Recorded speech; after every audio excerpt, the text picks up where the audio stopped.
Bonjour et bienvenue dans cette vidéo. On essaiera de découvrir les attaques au niveau des clés de type WPA, WPA2.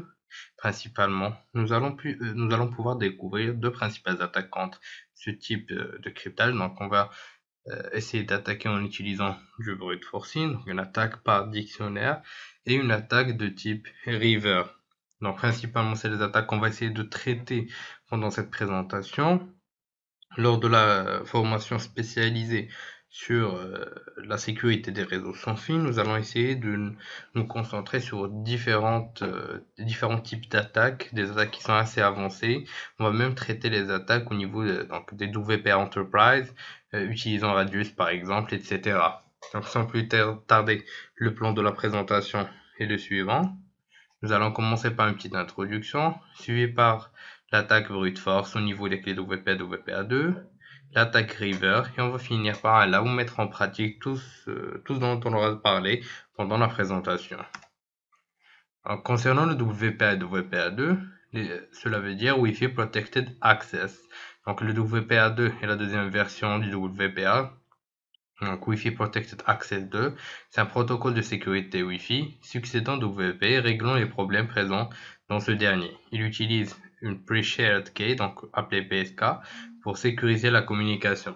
PSK doit être aléatoire, au moins 13 caractères, mais malheureusement, même si le WPA règle la plupart des problèmes présents au niveau du WEP, il reste toujours une possibilité de brute forcée, donc l'utilisation de dictionnaire par exemple, qui est l'attaque la plus répandue au niveau de ce type de clé.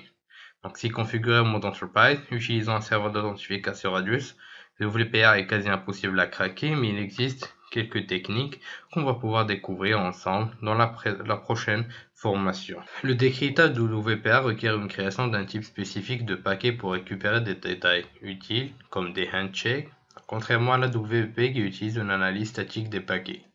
La représentation de l'attaque est la suivante. On va disposer d'un dictionnaire de mots de passe. Donc généralement, c'est des phrases entre 8 et 63, 8 et 63 caractères.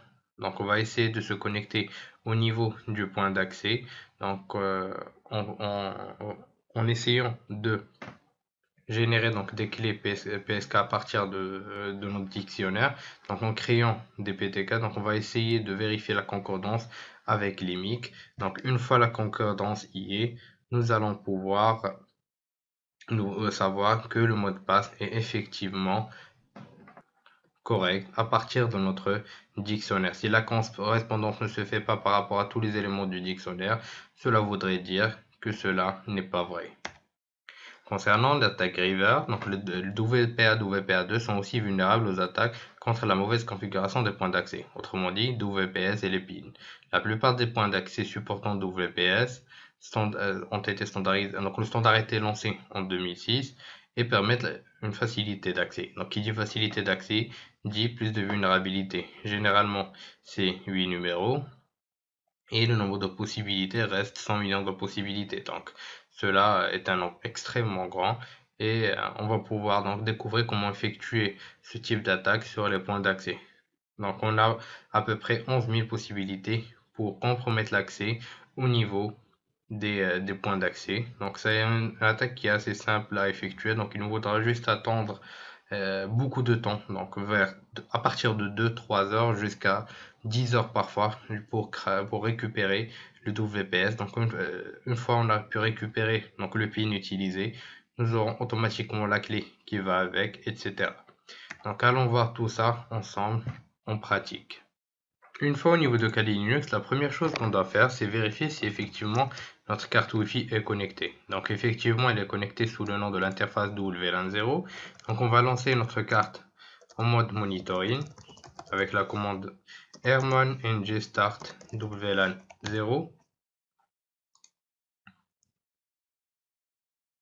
Donc le chargement se fait en quelques secondes, c'est fait. Donc on va aussi essayer de killer tous les processus susceptibles de nous poser des problèmes. Donc 836 955 et 1123. Donc le mode monitoring est fait sous le nom de l'interface suivante, donc WLAN 0 mon. Ensuite, on va lancer iRodump qui va donc nous aider à avoir une certaine cartographie des réseaux disponibles. Nouvelle anemone, excusez-moi. Donc l'outil va se lancer. On a déjà les réseaux disponibles pour nous, pour que nous puissions donc choisir le réseau qui nous va, donc le réseau qu'on veut attaquer. Donc on va prendre le réseau Conda Home. On passe maintenant à lancer donc Aerodump afin qu'il puisse capturer les handshakes en lançant la commande donc Aerodump NG suivi par le BSSID de notre réseau, le channel qui est 1, et on va écrire tout cela dans le fichier WPA2 attack. Donc on ajoute un dépôt dictionnaire ainsi que notre interface. On va laisser l'écoute donc des handshakes. Donc vous pouvez soit attendre que l'utilisateur se connecte donc à capturer les handshakes, soit lancer des paquets de désauthentification comme on va pouvoir le voir maintenant. En lançant donc la commande replay-ng, donc deauth pour spécifier des paquets de désauthentification, le nombre de paquets et l'adresse du point d'accès que vous voulez, donc vous devez la spécifier, ainsi que l'interface utilisée. On va ignorer ceux qui, donc les négatifs, donc ceux qui ne veulent rien dire pour nous. Donc on va lancer la désauthentification et on va lancer rcrack au niveau de ce dernier. Mais avant cela, il nous faudra un dictionnaire. Donc on va utiliser un dictionnaire donc, qui est préalablement au niveau de Metasploit. Donc on va aller vers le dossier user, share, word list. Donc comme vous voyez, on dispose de beaucoup de dictionnaires. Donc on va vers le dossier Fern Wi-Fi. Donc il y a un dictionnaire déjà fait. Donc vous voulez voir la structure de ce dernier. Donc on va l'ouvrir avec gedit. Donc tout est question de dictionnaire. Donc si votre mot de passe est dans le dictionnaire, cela donc, passe, donc c'est parfait.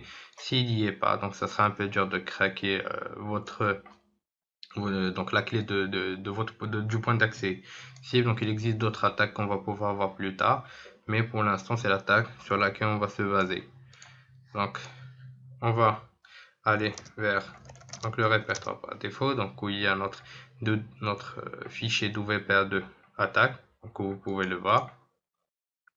Donc ce qu'on va faire, c'est qu'on va lancer rcrack-ng suivi donc par le fichier contenu qui contient donc notre handshake, donc le fichier de capture, suivi par -w pour la word list, et on va là où se trouve la word list, donc user share Metasploit,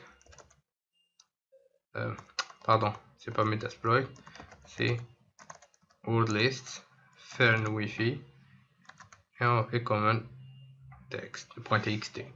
Quand on va lancer le cracking, et voilà, automatiquement il a retrouvé la clé car elle est au sein de ce dictionnaire. Donc comme je vous l'ai dit, tout est question de dictionnaire, donc vous aurez besoin d'un grand dictionnaire. Donc le plus grand plus grand il est, plus c'est intéressant pour nous. Donc il suffit juste de choisir le bon dictionnaire par rapport à votre situation géographique. Donc je vous laisserai quelques liens au niveau des ressources concernant les dictionnaires à utiliser. Encore une fois, on va lancer tout de suite Aerodump pour voir les réseaux dont on dispose. Donc on est sur la commande Aerodump do20 man. Donc on a la panoplie de réseaux qui sont à notre disposition. On va attendre le chargement rapide de tous les réseaux à disposition. Donc voilà. Ensuite, pour attaquer au mode driver, donc on va lancer la commande driver -i pour l'interface, donc w10 -b, donc ensuite le BSSID. Donc on va prendre l'exemple de ce réseau et ensuite -vv. Et on va lancer ce dernier. Donc voilà, on attend rapidement les beacons. Il va switcher directement vers le channel. Donc si vous voulez pas attendre qu'il switch pour tester tous les channels, vous pouvez ajouter l'option -c pour channel et le channel du réseau, donc qui est 11. Et on laisse l'attaque directement. Et voilà, il a commencé, comme on a dit, c'est 11 000 tests possibles, donc 11 000 pins possibles. Il va essayer donc tous les pins possibles jusqu'à trouver le bon. Donc cela peut prendre beaucoup de temps, donc de 4 jusqu'à parfois 10 heures, 12 heures de test, mais il le trouve sûrement à la fin. Donc en bref, c'était l'attaque River. Pendant cette présentation, nous avons pu découvrir comment attaquer donc les clés de type WPA, WPA2 en utilisant principalement deux attaques, par brute force donc en utilisant un dictionnaire et en utilisant River qui consiste à craquer donc le pin utilisé, donc le WPS au niveau du point d'action. Nous verrons par la suite plusieurs autres techniques pour attaquer ce type de clé, des techniques assez avancées. Je vous dis merci de votre suivi, à la prochaine vidéo.